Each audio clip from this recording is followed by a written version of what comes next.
창세기 4장입니다.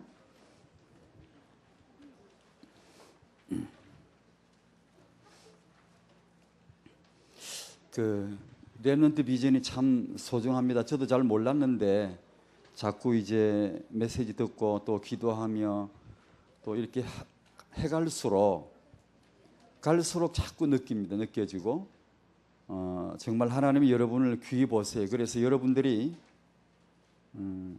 그 비전이 손상되지 않아야 되고 보호가 돼야 돼요. 이게 비전이 누수되면 안 돼요. 그래서 가장 사단이 여러분을 노리는 것이 성과 그리고 결혼과 후대 여러 가지가 있지만 이제 이런 시간에 한번 이런 주제를 다뤄보는 겁니다.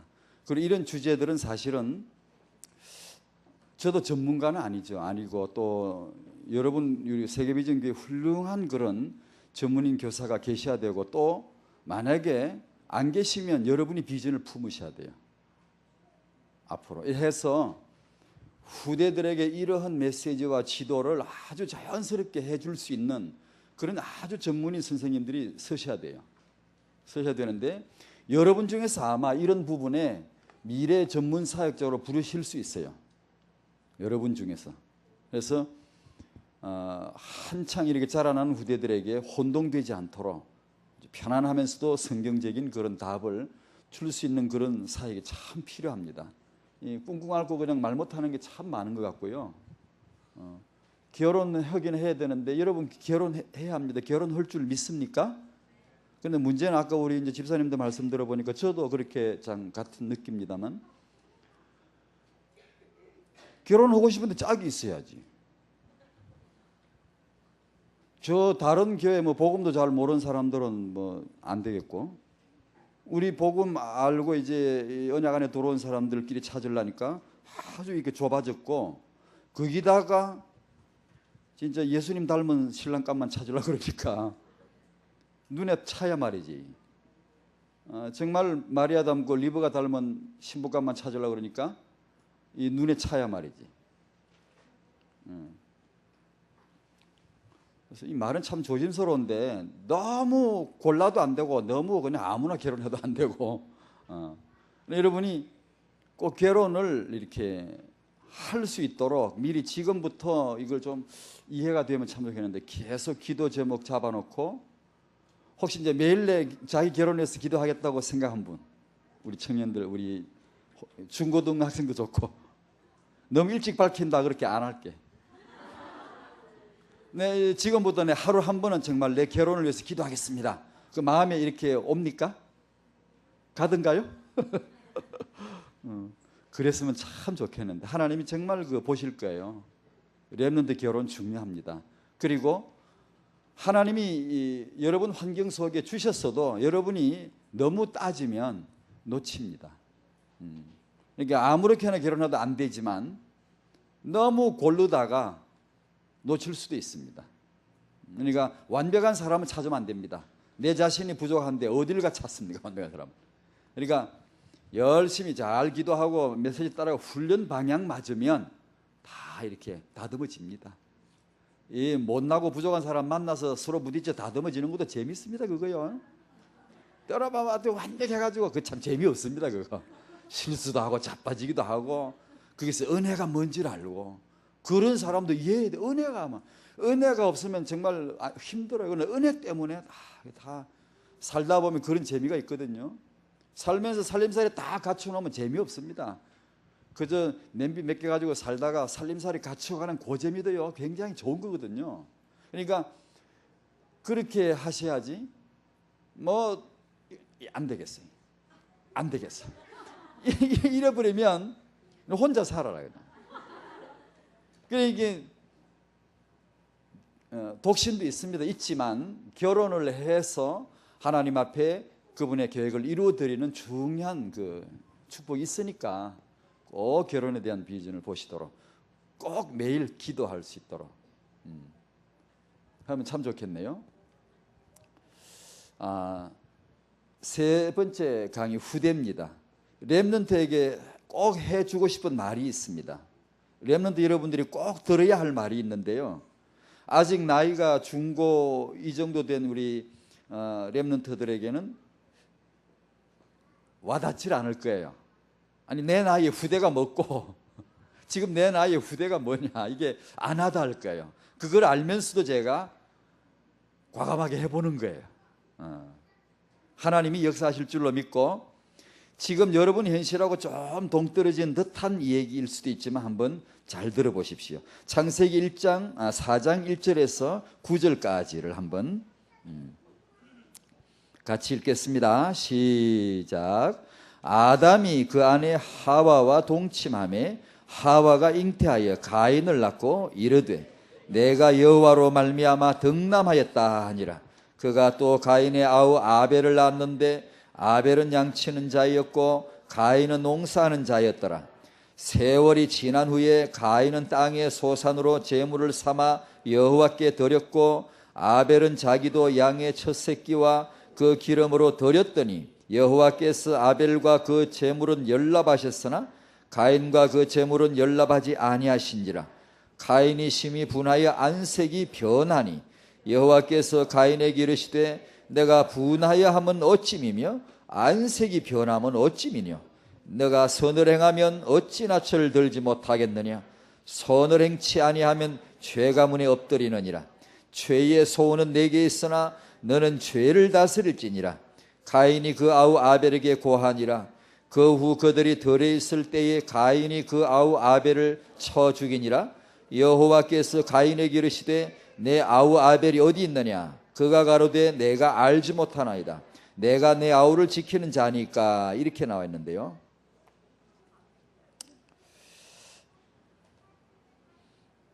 이 참 마음 아픈 현장인데 그래도 봐야 됩니다. 이걸 놓치면 안 됩니다.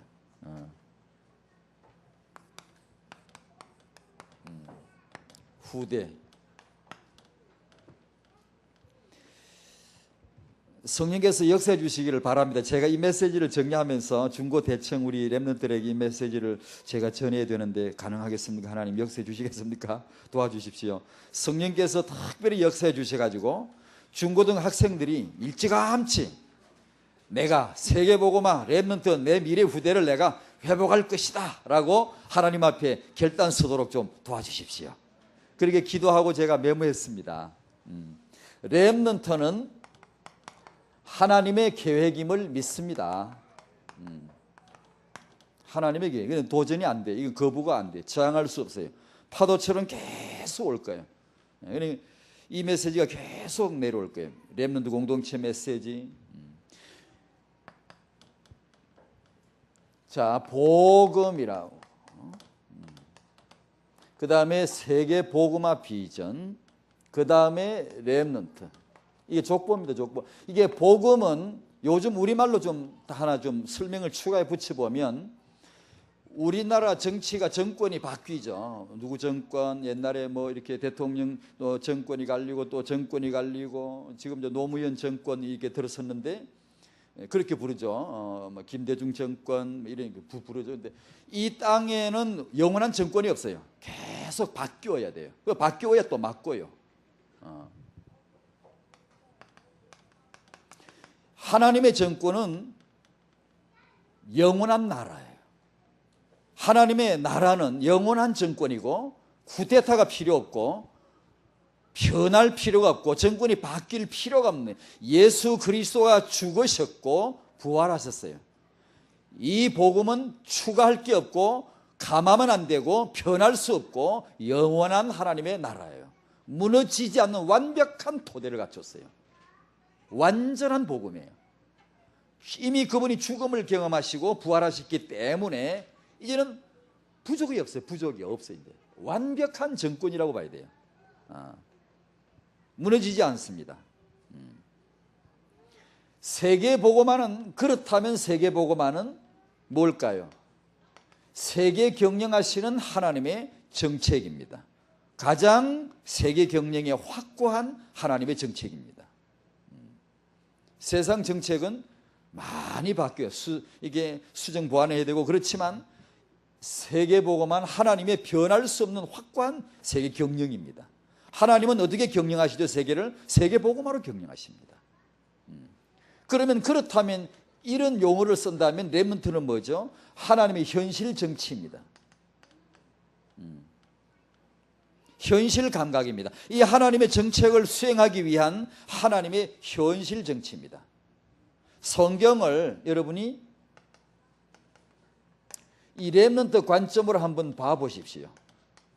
제가 이 부분을 이제 타영하다 후대다 이 부분을 제가 이렇게 아무것도 모르지만 그래 이렇게라도 메시지를 전할 이렇게 기회를 얻게 된 것은 다락방 메시지를 듣다가 어느 날 마음에 후대가 걸려들었어요. 제 마음에 걸리더라고요. 후대구나. 그렇다.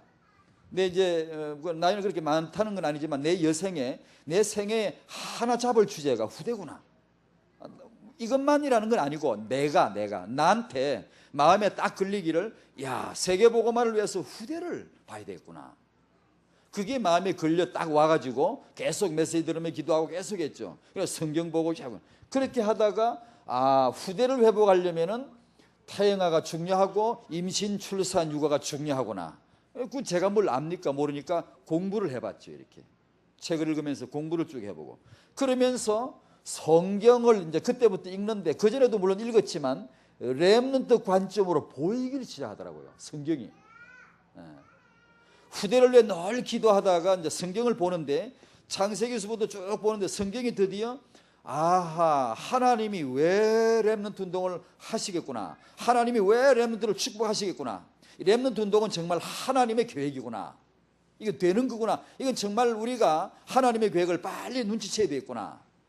이게 이제 제 나름대로이죠. 제 나름대로이지만 성경에서 렘넌트 관점으로 이게 보이기 시작하는 거예요. 하나님의 창조에서부터 아들을 언약하신 하나님의 언약은 아들이거든요. 아들을 주시겠다는 거예요. 후대입니다. 후대. 내가 오늘날 너를 낳았도다. 하나님의 출산입니다. 아들을. 그러니까 아들을 약속하실 때부터 아브라함을 부르실 때부터 왜 불렀죠? 가문을 시작해서 아들을 후대를 낳게 하는 거예요. 계속. 이삭을 결혼해서 리브가 결혼해서 야곱을 낳게 하고 야곱과 라헬이 결혼해서 12아들 바단 아람 가서 12아들이 쫙 이렇게 낳도록 되어지고 그 다음에 12아들 중에 11번째 아들 요셉으로 말미암아 12지파 민족으로 애굽에서 번성케 하게 하시고 그 다음에 시간표가 다 차니까 아므람 요셉의 결혼 딱 시켜가지고 모세 태어나게 해가지고 애굽에서 다 끄집어 나간단 말이에요. 나갈 때가 왔으니까 항상 그때마다 등장하는 게 렘넌트예요. 하나님의 후대 사역이에요. 하나님의 중요한 그분의 수첩을 한 장 탁 넘길 때마다 렘넌트가 딱 나타나요. 하나님이 이 중요한 하나님의 수첩 하나 넘길 때 준비하시는 인물이 렘넌트예요. 렘넌트 준비해놓고 탁 넘겨요. 그게 보이더라고요. 이게 이 세계복음화를 위해서는 정말로 성도의 후대가 회복이 되어야 하는구나. 이제 그런 관점이 보여지면서 성경에 이제 은혜를 받았어요. 그래 이제 제 나름대로 막 이렇게 정리하고 이렇게 하다.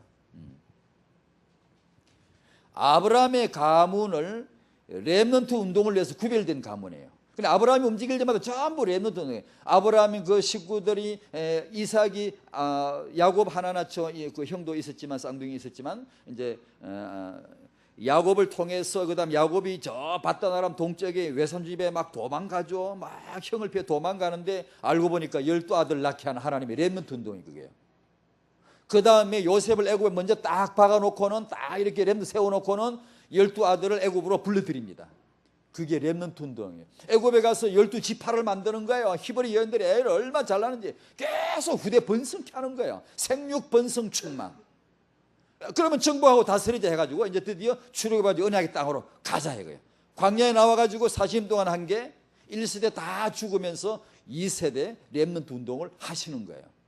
그러니까 아브라함 가문이 갈 때마다 분명히 렘넌트 운동이 나타나요. 분명히 반대하는 마귀의 안티 운동이 꼭 나타나요. 그때마다 하나님이 찍 눌러버려요. 그 아브라함 가문에 도전하고 그 렘넌트 운동을 거역하는 그런 이방인들 왕들이나 그 주위의 사람들을 하나님이 쫙 눌러버려요. 이렇게 고구마 이건 나 찔러보듯이 이렇게 찔러버립니다. 이렇게. 그러니까 아브라함의 가문은 편애를 받는 거예요. 명백히 편애입니다. 명백하게 차별 대우를 받아요. 그 아브라함 가문을 건드렸다가는 국물도 없어요. 그냥 막 치우는 거예요, 하나님이.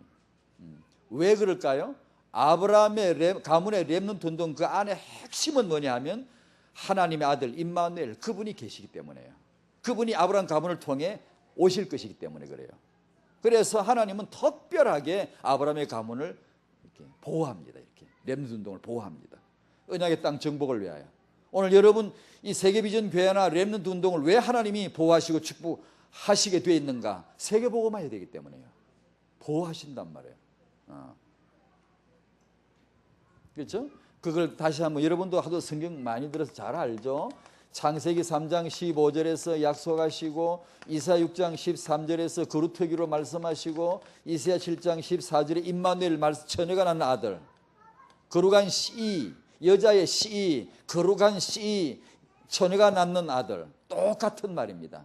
갈라디아 4장 4절에 때가 참에 하나님의 손목에 시계가 딱 이제 가르쳤어요. 이제 때가 찼다 이게. 그러니까 마태복음 1장 16절 23절에 마리아를 통해서 그리스도라 칭하는 예수가 나십니다. 그분은 누구죠? 그리스도시다. 그분을 뭐죠? 영접하면 하나님 자녀가 되는 비밀이 계시가 탁 되는 거죠. 그죠? 지금 다락방 렘넌트 운동은 이게 바로 구약으로 말하면 이 아브라함 가문을 위한 아브라함 가문의 허른 언약이 후대고 이 후대를 위해서 하나님이 전권을 동원하는 거예요. 다 동원하는 거예요. 그런데 한 가지 여기서 말씀드리고 싶은 건 조금 이제 성경을 여러분이 이 관점으로 많이 보셔야 돼요. 렘넌트 여러분 성경을 많이 봐야 됩니다. 여러분이 생활 속에 성경 읽기를 규칙 속에 넣어 주십시오. 매주 주일날 예배를 드리듯이 교회 오듯이 여러분이 성경을 매일 읽겠다고 규칙을 넣어 주십시오. 저도 매일 읽습니다. 매일 읽습니다. 네. 규칙을 삼아요. 내가 호흡하듯이 아침 식사를 하듯이 규칙적으로 성경을 꾸준히 대해주면 하나님이 어느 날 말씀을 하세요. 여러분에게 성경 말씀을 여러분에게 열어주세요. 그 재미가요 기가 막혀야 돼요. 은혜가 돼야 돼요. 은혜가요. 제가 어젠가 오늘 새벽인가 읽은 성경 말씀에 오늘 제가 이게 새벽 일찍 7시 출발해도 성경 다 읽고 와요. 제가 새벽에 읽은 거 다 읽고 와요. 내가 한 가지 얘기해 줄게요. 참 저 은혜 받았어요. 성경은 그렇게 성경을 봐야 돼요. 다니엘이 어느 날 성경을 읽습니다.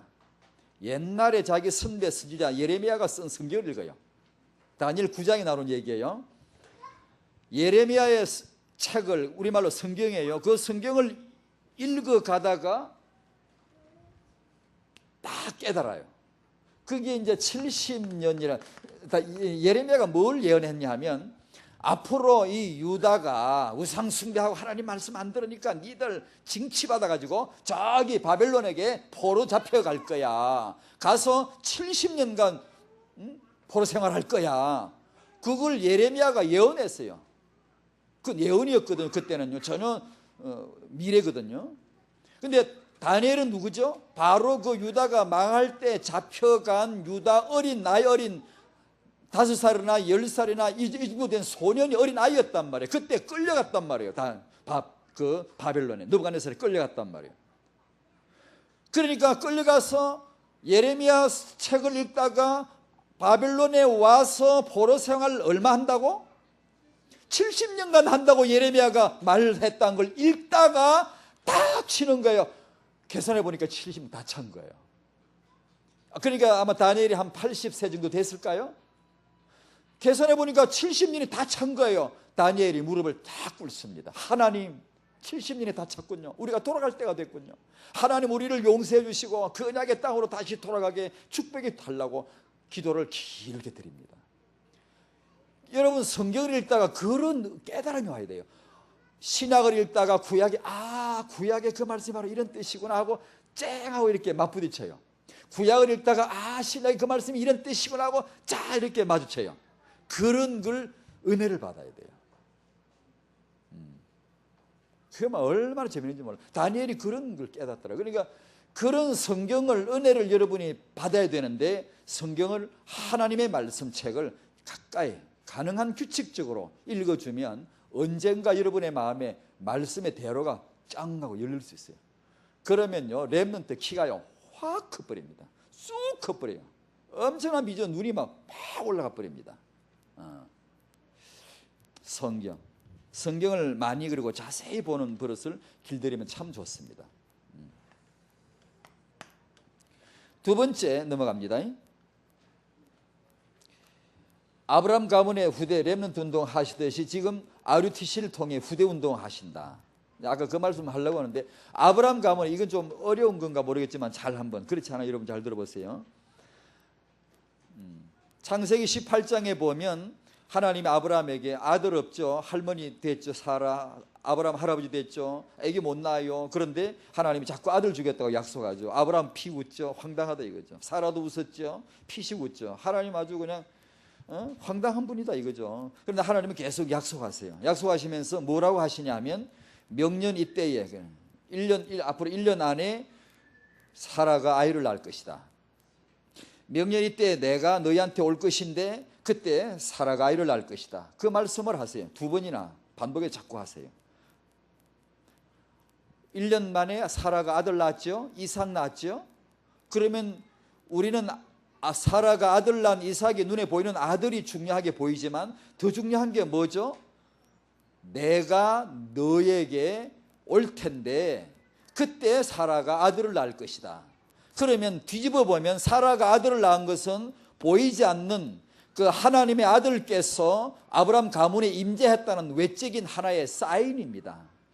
그러니까 더 중요한 것은 아브라함이 정말로 기뻐한 건 이삭일까요? 아니에요. 그걸 아셔야 돼요. 요한복음에 보세요. 예수님이 유대인들이 이 나이도 네가 50도 안 된 게 뭐 아브라함보다 네가 뭐 나이가 많어, 네가 뭐 아브라함 나기 전에 있었느냐, 막 이렇게 막 예수님을 보고 막 공박을 하니까, 아브라함 있기 전에 내가 나기 전에 내가 있었다 그러잖아요. 그러면서 아브라함이 나의 때 볼 것을 기다리다가 보고는 너무 기뻐했다라고 말하죠. 아브라함 집에 아들 이삭이 난 것이 너무 기쁘지만 경사지만 더 중요한 것은 하나님께서 그 가문에 임하셨다는 거예요. 그게 사실은 핵심이에요. 사실은요. 우리가 RUTC 운동하죠. 우리가 성도님 후대 복받아야 되죠. 그것은 하나의 외적인 사인이고, 이 렘넌트 운동이 진실한 게 뭐냐? 여기에 하나님 임재했다는 거예요. 그게 지금 내 말 지금 알아듣나 지금 모르겠다. 들립니까? 이게 굉장히 중요합니다. 이게 아브라함 가문에 이삭이 나고 후대들이 계속 나는 것은 하나님이 그 가문에 임재했다는 겁니다. 그게 더 중요하다는 거죠. 여기 우리 렘넌트 운동하죠. RUTC 운동하죠. 후대들이 복받을 거라고 운동하죠. 이건 무슨 뜻이냐 하면 하나님이 세계복음하실 하나님이 여기 지금 임재해 계시다는 뜻입니다. 그게요. 아이 답답하네. 그 맞나? 그 말입니다 지금.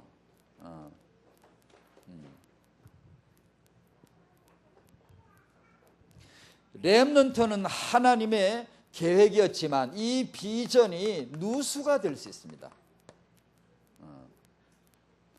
샌단 말이에요. 이 누자가 셀 누자지. 텀이 나고 구멍이 나고 중간에 이렇게 새버린다 하는 말이에요.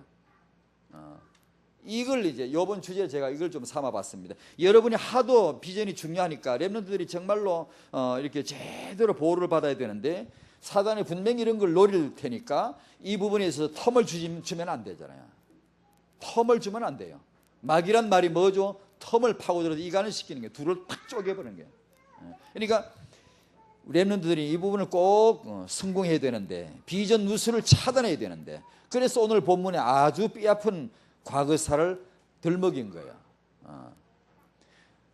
그 중에 대표적인 인물만 몇 가지 이제 얘기를 하는 겁니다. 첫 시조 아담, 하와예요. 첫 시조, 우리 인류의 첫 시조 아담, 하와. 그 큰아들은 살인자였습니다. 여러분이 이 비전 누수가 얼마나 심각하며 후대가 얼마나 중요한가를 역설적으로 지금 말하고 싶은 거예요. 제가요. 첫 시조 아담과 하와, 그 큰아들 가인이 위대한 렘넌트가 될 수 있을 뻔한 하나님의 자녀입니다. 그런데 이 비전이 빵 새버린 거예요. 그 다음에 중시조라고 말하는 노아, 그의 아들 함의 아들 가나안. 그 가나안 땅 잘 알죠? 가나안이 여기서 나온 말입니다. 함의 아들 가나안, 이게 마귀 운동하는 족보를 이룹니다. 그 아들 중에 구스의 아들 중에 니모롯이 나오죠. 함의 아들 구스, 구스의 아들 니모롯. 니모롯은 바벨탑 공동체 운동, 안티 렘넌트 공동체 운동을 시작한 존재예요. 집합해가지고 힘을 규합해가지고 하나님을 대적하려 하는 그런 운동이었어요. 세 번째로 대제사장 엘리, 이 부부의 아들 험리와 비느하스, 불량자이죠.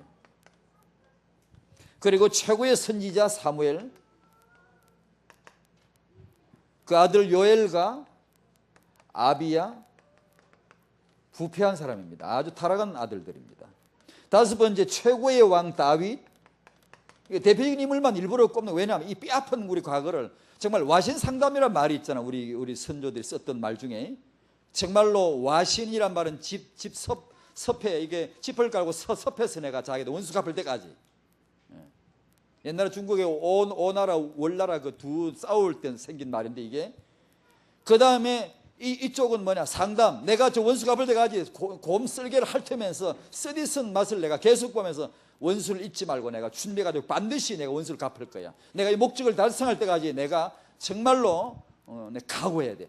이런 거, 와신상담이라는 말이 있듯이 정말 그렇게 해야 됩니다.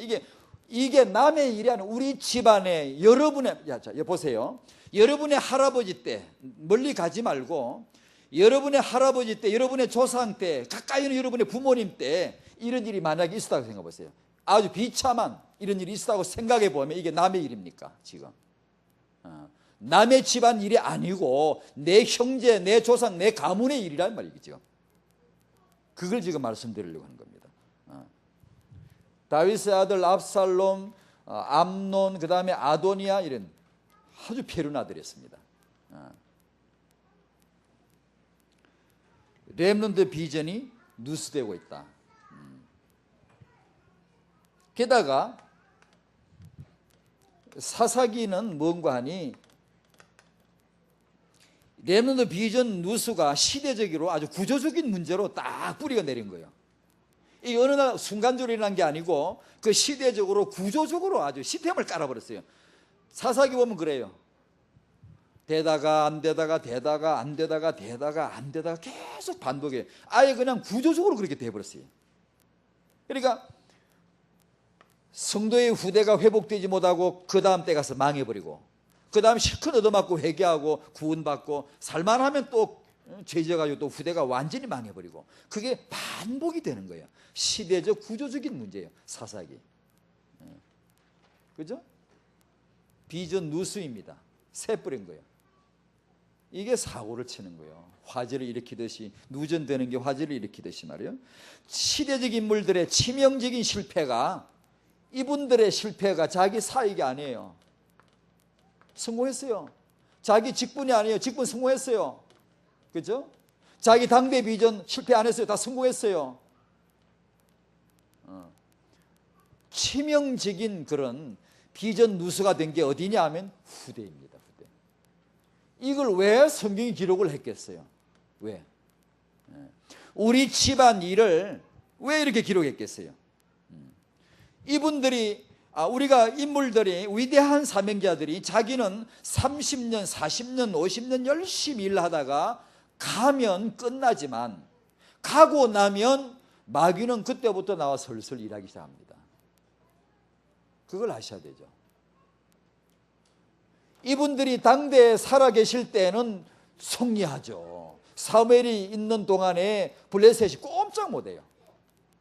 그 나라 안의 문제, 국의 해외 문제 뭐 전부 해결돼요. 그런데 문제는 사무엘이 늙고 나니까 딱 문제가 오는 거예요. 요엘 아비야가 배를 잇지 못해요. 무능한 공무원이요, 부패한 성직자요, 타락해 버렸어요. 그러니까 백성들이 우리 왕 세우자. 그래서 세워진 왕이 사울왕이고, 사울왕은 왕 될 사람이 아니거든요. 되면 안 되는 지파거든 또. 그런데 그러니까 이분들이 살아있을 때는 위대한 일이 이루어지지만 죽고 나서 사단이 이럴 때는 가만히 있는 거예요. 가만히 있는 거예요. 이따가 이들이 죽고 난 다음에 등장해가지고 슬슬 역사하기 시작하는 거예요. 그러니까 시대를 장악해버리는 거예요, 사단이. 그러니까 우리가 뭘 기억해야 되죠? 우리 당대에서 뭘 기억해야 되죠? 다음 세대 후대를 지금 기억해 주지 않으면 안 된다는 얘기예요. 그래서 이런 과거사는 반드시 교훈이 되어야 됩니다. 교훈이, 과거는. 그래서 여러분이 역사책을 많이 읽어요. 성경 전부 역사책 아닙니까? 많이 읽어봐야 됩니다. 교훈을 삼아서 한이 맺히는 것이죠. 이것이 우리가 말하는 비전화되는 겁니다. 사실 비전이란 말을 우리가 많이 씁니다만 단순한 말은 아닙니다. 상당히 수준이 굉장한 말입니다. 아무 때나 쓰긴 씁니다만 비전 그러나 이건 정말 수준이 높은 겁니다. 과거 역사를 통하여 꼬집어 봐야 돼. 교훈을 받고 한이 되어졌을 때 내 미래에 대한 비전은 미래를 말하거든요. 이것은 과거를 말하거든요. 현재 내가 이 부분에서 뭘 할 것인가를 기도하다가 비전이 딱 서는 거예요. 그렇구나. 나는 후대를 세워야 되겠다. 나는 성도로서 내 후대가 복을 받게 해야 되겠다. 세계복음화를 위해서. 그거 이제 결심이 서야 된다는 얘기입니다.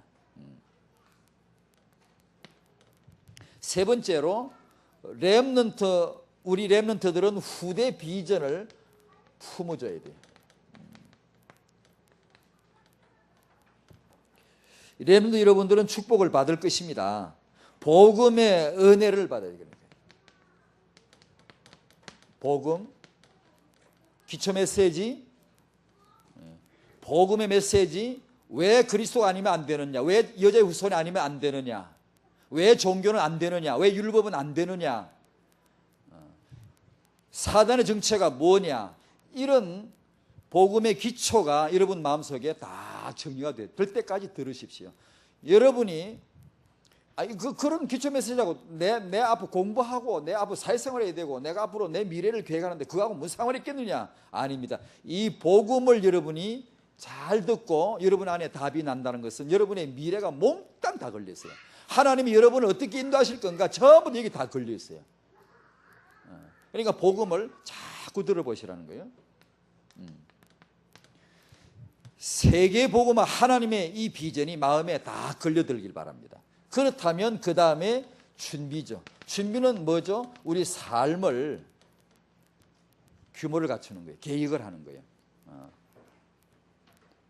복음 미드도 계획하지 않으면 실패한다고 원단 메시지 그랬죠. 서론에 나오면서 그랬죠. 준비하는. 저는 여러분도 그런 거 들어봤나요? 빌 게이츠가 빌 게이츠 알죠? 미국의 갑부, 돈 많이 벌었고. 어느 고등학교 와서 이제 연설을, 미국에는 그렇게 잘하대요. 유명 인사를 초청해가지고 졸업식 때 이렇게 꼭 연설을 시키더라고요.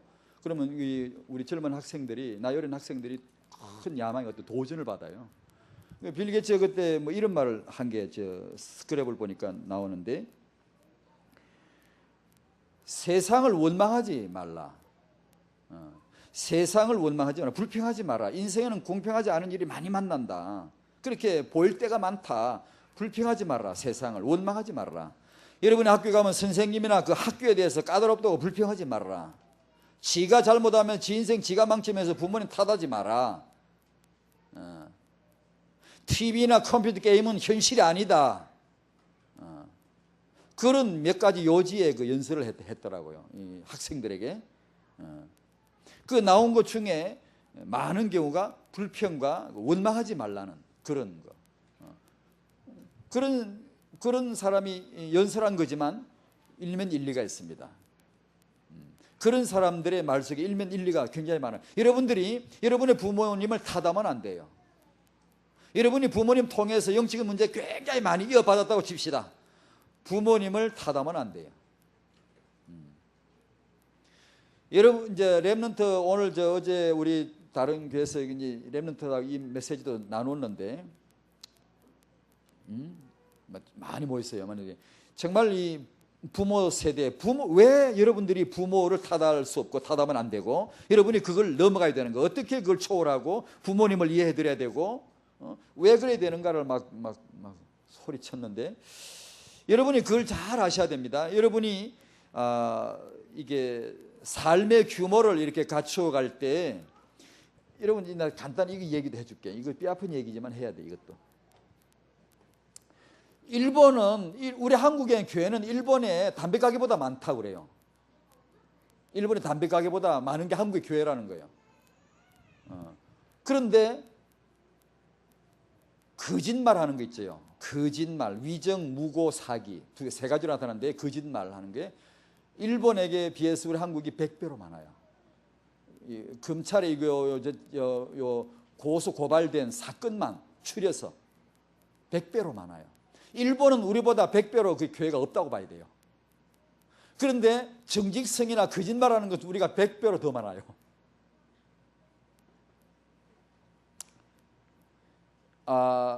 여러분이 위대한 그런 지도자들, 인물들 자서전이나 그런 위인전이나 그런 사람들을 자주 봐야 돼요. 자주 읽어보고 갖춰야 되는데 우리 부모님들 참 저도 이걸 많이 깨달아야 되고 육아할 때 분명하게 이 그릇을 갖춰줘야 됩니다. 분명하게. 20개월 이하 이런 아이들에게는 선악을 가지고 뭐라 그러면 안 돼요. 때리거나 그럴 나이는 아니에요. 그러나 어느 정도 나이가 들어갈 때는 반드시 제가 지금까지 한 몇백 권 책을 읽었어요. 이런 막 연구하려고요.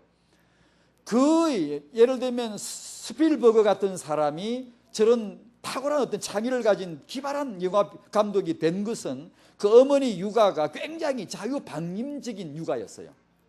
어떻든 자기 아들 편을 들어주는 거예요. 자기 아들이 학교 땡땡이 치고 그냥 놀다 집에 돌아가도 엄마는 자기 아들 편을 들어주는 거예요. 선생님에게 거짓말 편지까지 써보내면서 우리 아들이 이런 일이 있어가지고 못 가도 거짓말 써보내.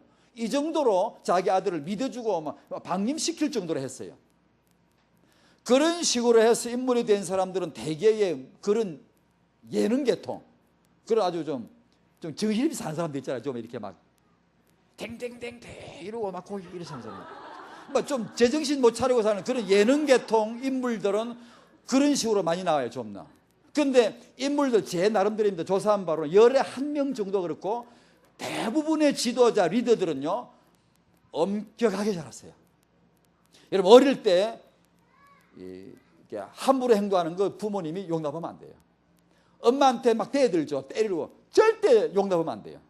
그게 나중에 누굴 때릴 줄 압니까? 안 돼요. 용납하면 안 돼요. 절대 져주면 안 돼요. 부모님은 아이를 키울 때 져주면 안 돼요. 저는 많이 져준 기억이 나요. 져주면 안 돼요. 왜냐? 나의 아버지 직분은 하나님 주신 거예요. 하나님을 위하여 져주면 안 돼요. 왜냐? 내가 져주면 이게 하나님도 밟으려고 그래요. 아버지 권위는 하나님 권위예요. 하나님 주신 거예요. 어머님 권위는 하나님 주신 거예요. 그러니까 우리 부모님이 육아할 때 이건 철저하게 해줘야 돼요. 지도자를 정말 만들려면. 렘넌트 운동이 정말 우리 후대가 렘넌트라면요 예사로이기면 안 돼요. 반드시 잡아줘야 돼요. 규모를 다 갖춰줘야 돼요. 그러나 그 방법이 또한 중요해요. 길을 꺾고 애를 그냥 아주 그냥 이렇게 하면서 하는 게 아니고요. 그 좋은 방법을 알려고 하니까 공부를 해야 돼요. 육아 공부를 해야 돼요. 벤치마킹 해야 돼요. 잘한 사람들을 자꾸 공부를 하면서 내 개발을 해야 돼. 내 혁신을 일으키고 내가 이거 버려야 되겠구나. 이거는 새로 배워야 되겠구나. 자꾸 그걸 해나가야 돼요. 그걸 중단하면 안 돼. 아기를 키우는 엄마는 그 순간은 정말 하나님의 대리인입니다. 그게 창조자 역할이기 때문에 그 순간만큼은 정말로 경계심을 늦추면 안 돼요. 인간 육아는 중요합니다. 그래서 공부를 계속하고 계속 엄마들끼리 포럼을 하고 이 부분에 대해서 정말 서로 교환을 하고 해줘야 돼. 그래서 우리 복음을 안 가진 유대인이나 일본인 이런 사람에 비해서 삶의 규모가 월등하게 올라가 버려야 돼. 교회 안에 여러분 청소년들이요. 저는 간혹 우리는 다른데 렘들에게 막 과음을 지릅니다 이런 거. 교회 안에 어른들 계시면 깍두하게 예우를 해드려야 됩니다. 센 머리 앞에 일어서라. 여러분이 어른들 앞에 일어서서 인사드려야 돼요. 어른들 계시면 자리를 딱 이렇게 드리고 딱 서서 이렇게 하는 그런 걸 배우십시오. 왜냐? 여러분 렘넌트이기 때문에 여러분은 리더가 돼야 돼요. 리더가. 그런 부분을 여러분이 안 세우면 여러분이 말하는 렘넌트 비전이 누수될 수 있습니다. 새버린단 말이에요. 나중에. 지도자는 하나님 만드시거든요. 내가 된다고 되는 것만 아니에요. 하나님 은혜 안에서요 그런 것을 볼 줄 아셔야 돼 이제는요. 시간을 이렇게 관리하는 거 하면 이런 거 완전하진 않아요. 그걸 보고 또 우리 부모님들이 자식들 보고 완전하라고 자꾸 닥달하면 안 돼요. 믿어줘야 됩니다. 믿어주면서 힘을 자꾸 불어넣어줘야 돼요. 그러면 시간이 걸려도 그 아이가 나중 되긴 되거든요. 그런데 너무 닥달하면 될 것도 안 됩니다. 저도 그래요. 집사람이 뭐라 그러면 말했기 때문에 안 해. 더 싫어. 닥달하는 가만두면 제가 잘합니다. 그런데 자꾸 옆에서 말아서 하면 더 안 해. 당신이 말했기 때문에 하기 싫어. 그런 기질이 못된 게 있거든요. 잘할 때 특히 더 심해 그게요. 그러니까 하여튼 이게 참 이게 보통 문제가 아니에요. 그런데 이 고도의 이게 실력입니다. 육아가. 그래서 이걸 우리 렘넌트들도 이제 알아야 되고 부모님들도 알아야 되고 이런 삶의 준비가 되도록 고르게 갖춰 주셔야 돼요. 그런 거 배우셔야 돼요. 계단 올라갈 때도 어른하고 순서가 다 있어요. 내려올 때도 순서가 있어요. 남성이 여성을 예우하는 법도 배우십시오. 어른을 예우하는 법도 배우시고 엘리베이터 탈 때 내릴 때 어른 앞에 순서도 지키십시오. 아무것도 아닌 것 같죠. 하나님이 그런 사람을 리더로 조직해 갑니다. 창조해 가요. 자꾸만. 그러면 더 큰 게 보여요. 여러분 또래가 못 보는 것이 보입니다. 사회가 그렇게 보입니다. 저는 뭐 잘했냐고요? 아니요. 뭐 제가 중학교 2학년쯤 돼가지고 인생이 계획 한번 됐어요. 눈이 뜨이더라고요. 제 나름대로이지만 눈이 확 열리더라고. 그러니까 내가 부모님을 이렇게 대해드리고 내가 세상을 그게 내 단계지만 보이더라고. 나는 군대 가가지고 눈이 확 열리더라고요. 예수 체험할 때 물론 이제 많은 은혜를 받았지만 제가 뭐 제대로 된 게 없지만 하여튼 그런 게 눈이 열리는 때가 있더라고. 여러분들에게 삶의 규모 이런 건 할 말이 앞으로 많은데 오늘 메시지는 그 준비는 자세히 안 돼요. 여러분의 생각, 말, 의식 이런 것들을 잘 이렇게 준비할 수 있도록 하셔야 됩니다. 여러분이 놓치지 말아야 되는 20가지 훈련, 교회 강단 메시지를 지속적으로 듣는 거예요. 어쩔 수 없습니다. 아직 중고등 여러분 렘넌트들은 스스로 자기 길을 정확하게 이렇게 정하고 걸어갈 그런 능력은 아직은 없습니다. 어쩔 수 없이 부모님이 필요하고 교회 목사님이 필요하고 교회 어른들이 필요합니다. 그래서 그 안에 들어있는 것 자체가 여러분은 인도를 받는 겁니다. 그 자체가 렘넌트라고 하는 규모 안에 들어와 있는 것 자체가 교회라고 하는 이 교회 안에 소속이 되는 것 자체가 여러분이 집에 들어가야 되고 부모님 앞에 가야 되는 그 자체가 하나님의 원리입니다. 그러니까 그걸 꾸준히 하셔야 된다는 얘기죠. 중요한 습관. 성경 읽기 아까 말씀드렸는데 독서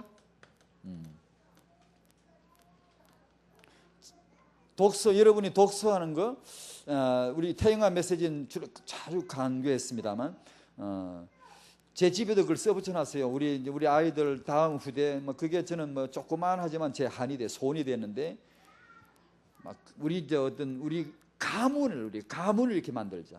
그 중에 하나 육아 일기에서 글을 많이 읽어주고 글을 많이 읽게 하고 글을 많이 쓰게 하자. 우리 꼭 이렇게 육아를 하자.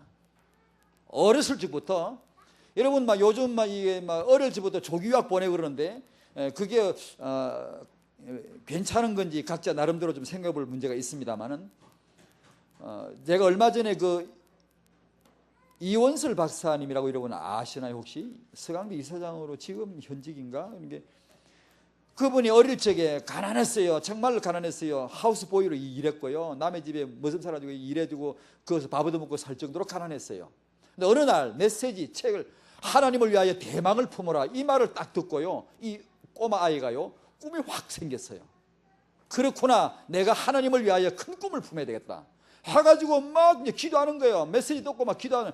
그러니까 진짜 그 기도대로 됐어요. 아주 훌륭한 인물이 됐단 말이에요. 그런데 이제 자기 손주 얘기를 하더라고. 자기 손주가 하버드 대학에 입학을 했는데 어떻게 해서 입학을 했는고 며느리한테 이렇게 얘기를 한번 들어보니까 한 게 없대요. 그런데 뭘 자기가 생각나는 게 하나 있는데 그게 뭔가 하니 한 2살 때부터 5살 때까지 성경과 책들을 계속 읽어줬다는 거예요. 그냥 계속 읽어줬다는 거예요. 근데 우리 태영아 메시지는 제가 그걸 강조를 굉장히 많이 했거든요. 독서 육아, 책 읽기 육아. 굉장히 의미 있습니다. 지금 여러분 랩런들이 책을 많이 잡고 읽는 것을 습관을 조금씩 들어가줘야 됩니다. 여러분 자신을 위해서도 그렇고 앞으로 평생 습관이 돼야 돼요. 제 가방에 지금 책이 있어요. 제가 자랑 같아서 미안합니다만 책이 하나 끝나면 또 하나 잡습니다. 또 하나 잡고 계속 잡아갑니다. 잡았는데 지금 제가 읽고 있는 책은 두 가지를 동시에 읽고 있는데 하나는 조엘 오스틴 목사님이 쓴 긍정의 힘이라는 책이죠. 그건 복음 그런 내용은 없고 약간의 다른 내용이지만 그 다음에 지금 제 가방에 든 책은 이형철, 조진수 이 부부가 쓴 그 자기 두 아들 하버드대에 보냈잖아요. 보내고 미국의 그 대통령상을 두 아들 다 받았어요. 하나 뽑아주는 상 있잖아요. 아주 받기 어려운 상이에요. 그걸 두 아들 둘 다 받았다니까요. 받고 하버드에 들어가면 하버드라고 뭐 별거란 뜻은 아니지만 어쨌든 그래요. 그리고 그 육아를 어떻게 했는가를 기록한 책이에요. 배울 거 많아요. 정말 배울 게 많아요. 우리 크리스찬들이 이 위대한 이 렘넌트 비전, 세계복음화 복음 이 비전을 가진 우리들이 만약에 그런 육아를 약간만 배우면요 일 납니다. 진짜로 렘넌트 운동이에요. 엄청난 이게 정말 태풍이 납니다. 광풍이 나요 이거요. 렘넌트는 천합수도 결혼을 통해 나옵니다. 출산해야 됩니다. 육아를 해야 됩니다. 렘넌트가. 그냥 하나님이 렘넌트 필요하지 내가 만들지 인물 아니에요. 반드시 남성 여성을 불러내요. 하나님이 결혼을 시켜요. 아기 낳게 해요. 거기서 렘넌트를 세워요. 그러면 그 어떻게 과정 어떻게 겪죠? 육아란 과정을 꼭 겪어요. 요셉을 통하여 모세는 그 비전을 품은 거예요. 모세 나이 80에 자기 동족을 돌아볼 생각이 왜 났게요? 여러분 생각이 그냥 납니까? 그 생각이 나는 것은요 어머니 요게벳을 통한 육아입니다. 그게 계속 들었던 것이 어느 날 시간표가 돼서 탁 나온다는 얘기죠. 그게 한나의 육아 사무엘을 세우잖아요. 그러니까 책을 꾸준히 읽는 습관을 꼭 길들여요. 우리 젊은 사람들이 책을 잘 안 읽어요. 좀 귀찮아하고 책 안 읽고 TV 많이 보고 전자게임 자꾸 가까이 가면 책 잡기 싫어져요. 그러면 공부가 별로 싫어져요. 별로 재미가 없단 말이에요. 근데 이렇게 되어지면 삶의 규모가 흐트러지기 시작해요. 서서히. 그래서 여러분은 괜히 아무리 이런 좋은 언약의 비전을 받아도 자기 내면에는 갈등이 많고 불안정해요. 자꾸 막 흔들리고요. 비전이 있다고 막 이렇게 축복을 받기는 받는데 그래도 뭔가 불안정하고요. 뭔가 흔들릴 것 같고요. 확신이 없단 말이에요. 그러니까 책을 읽어보세요. 지금 내 성적과 상관없이 한번 읽어보세요. 습관을. 나중에 아기 키울 때 이 독서가 얼마나 중요한지 몰라요. 엄마는 아기하고 책 좀 보고 뭐 좀 하려고 그러는데 아빠가 집에 퇴근해가지고 피곤한데 씻고 나가지고 TV 켜고 TV 소리 켜놓고 앉아있으면 이게 참 이제 얼마나 잘 안 되죠. 그러니까 이런 우리 남학생들 우리 남자분들이 일찌감치 후대 비전을 듣고 이게 동조하고 협조할 수 있을 만큼만 배워도 후대가 복을 많이 받습니다. 독서를 권장하고 싶어요. 그 다음에 우리 메시지 원단에도 나왔죠. 경제에 관한 이런 거 삶의 습관이죠. 그 다음에 운동, 식습관 이런 거 아무거나 먹지 말고 이렇게 운동.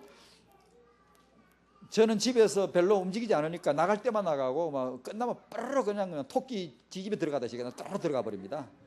시간이 너무 아까우니까 뭐 이렇게 나갈 일만 있으면 확실히 나가고 확실히 돌아버리고 그럽니다. 근데 이제 어디 놀러 가는 것도 몰라요. 아무것도 몰라요. 서울에 뭐 청계천이 뭔지도 몰라요. 뭐 옆에 우리 동네 사하라도 청계천이 뭔지 난리가 쳐서도 모르고 어쩌다 차 몰고 지나가면 사람들이 꽉 댕겨 그 물가로 저것들 뭐로 댕기나 싶고 그래. 근데 집에서 널리 있으니까 저는 어떻게 운동하는 거 아니에요? 유목사님한테 배웠어요. 유목사님 옛날에 메시지 할 때 기도 기도 전도 공부 운동 그 네 가지를 강조하신 적이 있어요. 그때부터 저도 운동해서 집에서 어떻게 팔굽혀펴기 숨쉬기 운동 하고 팔굽혀펴기 운동하고 집에 이제 엿기 몇 개 있고 그런 거 하고 그런 것만 해도요 운동 안 하는 것보다는 훨씬 낫더라고요. 여러분 젊었을 때부터 운동하는 것 습관을 잘 들이면 좋아요. 믿음을 말하는 습관요. 어떤 걸 봐도 복음으로 볼 수 있는 걸 자꾸 훈련을 해주고요. 믿음 좋은 선배이시면 붙으세요. 자꾸만. 여러분 주위에 믿음이 좋다, 참 복음을 잘 누린 것 같다 싶으면은요 자꾸 붙고요. 이렇게요. 자꾸 와서 뭘 물어보고요. 자꾸 이렇게 말을 걸고요. 이런 그게 비결입니다. 그렇게 하면 여러분 복을 받아요. 맨날 불평이나 일이 부어 터져가지고 불평이나 부득부득하는 이런 사람하고 맨날 붙어 다니면 큰일 납니다. 큰일 납니다.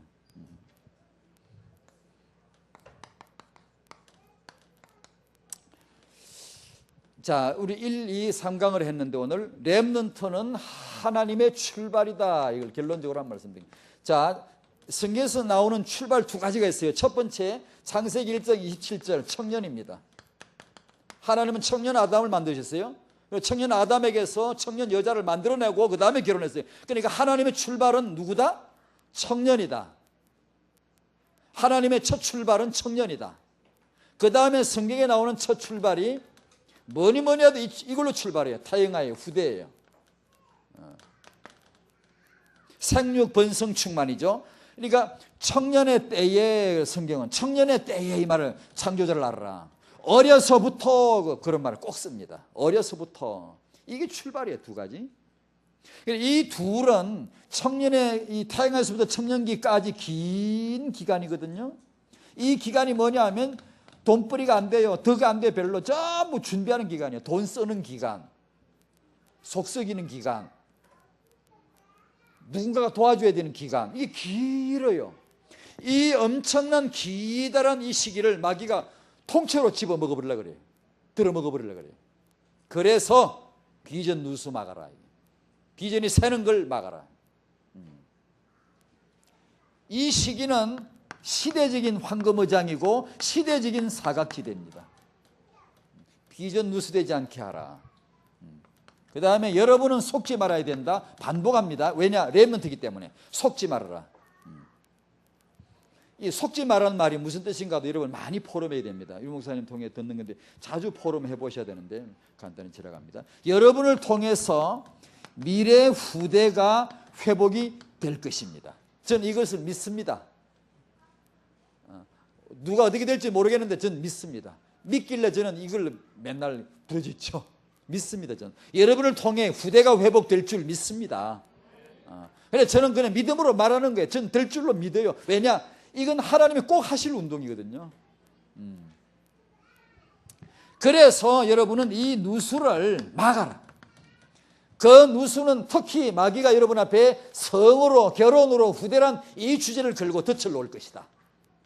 후대를 모르게 할 것이고 결혼에 대해서 인도받지 못하게 할 것이고 성에 대해서 걸려 넘어지도록 유혹할 것이다. 그걸 알려드리고 싶었던 겁니다. 인생은 짐승에 진화된 존재가 아니고 떠돌이가 아닙니다. 떠돌다가 아무나 만나고 떠돌다가 아무나 사랑하고 아무나 결혼하고 이런 아무나 후대를 아무렇게나 낳고 이런 존재가 아닙니다. 떠돌이가 아닙니다. 짐승이 진화된 존재가 아닙니다. 명백하게 하나님에 의해서 창조된 청년이요 후대입니다. 하나님의 계획이 있습니다.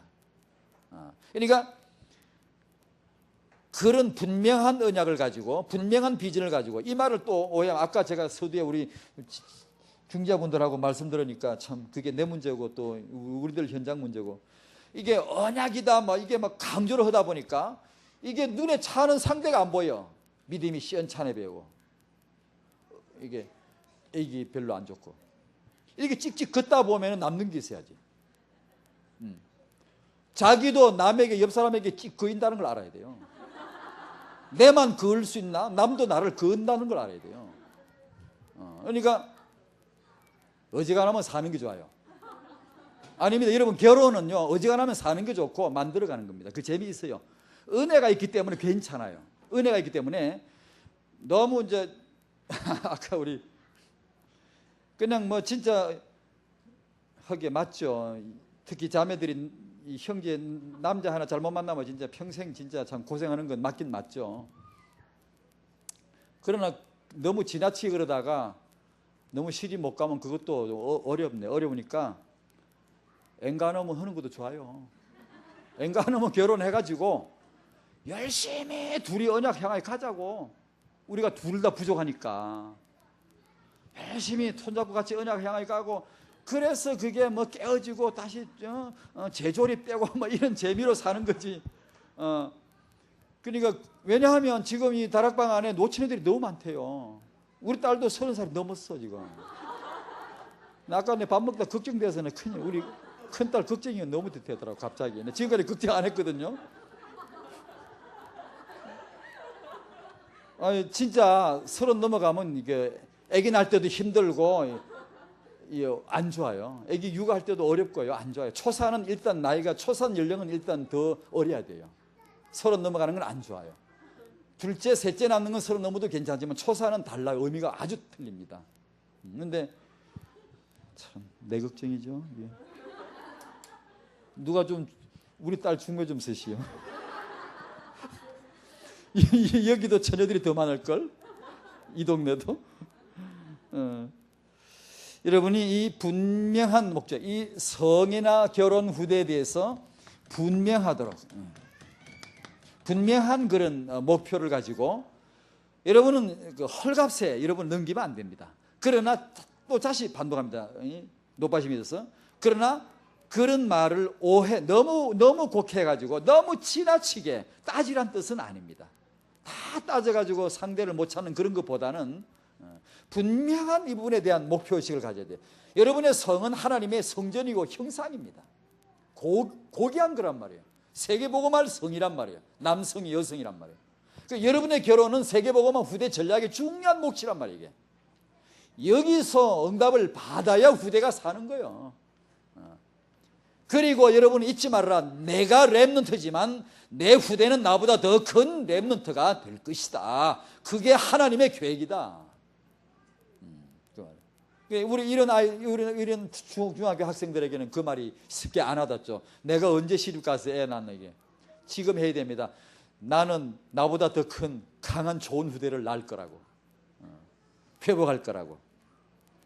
하나님의 축복이 있기를 바랍니다. 기도하십시다. 여러분 오늘 이 강의를 제가 같이 나눴습니다. 하나님 앞에 생각해 보십시오. 나는 렘넌트의 성을 하나님의 형상으로 고귀하게 여기겠는가? 오늘 그런 마음을 정말 가지는가? 하나님의 은혜 앞에서 나는 렘넌트의 이성 문제, 내 이성 문제, 결혼에 대해서 하나님 인도받기를 소원하는가? 하나님의 은혜 앞에서 내가 오늘 나의 결혼과 내 미래 후대가 세계복음화 하나님의 계획에서 아주 중요함을 오늘 깨닫고 나보다 크고 강한 후대가 회복될 것을 나는 정말 언약을 한번 잡아보는가? 나는 성, 결혼, 후대에 있어서 이 중요한 주제들에 대해 세상 풍조가 아니고 이 문화 흐름이 아니고 하나님 인도 받겠습니다. 도와주십시오. 그런 기도할 마음이 있는지 하나님의 성령이 여러분 마음에 역사해 주시기를 바랍니다. 하나님께서 우리 렘넌트들의 마음속에 이런 중요한 결단을 내릴 수 있도록 도와주시옵시고 앞으로 이 성에 대해서 결혼에 대해서 후대에 대해서 이 렘넌트들이 하나님의 손에 차근차근 인도받도록 세상 풍조나 시류나 문화 속에 잘못된 정보 속에 저들이 혼돈하지 않도록 분명한 뜻을 정하고 목표를 가지고 하나님 앞에 이 문제에 있어서 인도받도록 결단 내리게 도와주시옵시고 하나님 이 문제를 도와주십시오. 하나님 이 문제를 인도하여 주십시오. 매일 기도할 수 있는 렘넌트 비전이 되게 하여 주시옵소서. 하나님께서 함께 하실 줄 믿사오며 예수님의 이름으로 기도하옵나이다. 아멘.